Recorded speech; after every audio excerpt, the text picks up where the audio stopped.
తర్వాత వాటర్ పోసుకోవాలి. ఒక గ్లాసు బాస్మతి రైస్‌కి ఒక గ్లాసున్నర వాటర్ అయితే సరిపోతాయి. తర్వాత ఉప్పు, కారం టేస్ట్ అని చూసుకొని మీకు గనుక ఉప్పు గాని, కారం గాని సరిపోకపోతే కొద్దిగా యాడ్ చేసుకోవచ్చు. వాటర్ అనేది మరిగిన తర్వాత మనం నానబెట్టుకున్న బాస్మతి రైస్ ఏసుకోవాలి. ఒకసారి నెమ్మదిగా బాగా కలుపుకొని వాటర్ ఇంకిపోయేంత వరకు ఉడికించుకోవాలి. ఇలా 10 నిమిషాల్లో వాటర్‌ని మొత్తం ఇంకిపోతాయి.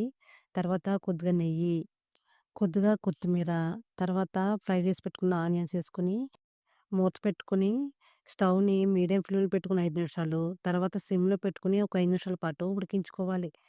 10 నిమిషాల తర్వాత స్టవ్ ఆఫ్ చేసి ఒక 5 నిమిషాల పాటు అలానే వదిలేయాలి.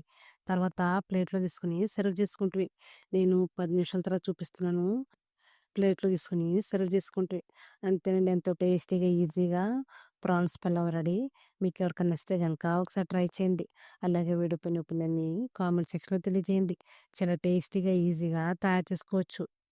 ఒక గ్లాసు బాస్మతి రైస్‌కి ఒక గ్లాసున్నర వాటర్ అయితే సరిపోతాయి. మీకు నచ్చితే గనక ఒకసారి ట్రై చేయండి.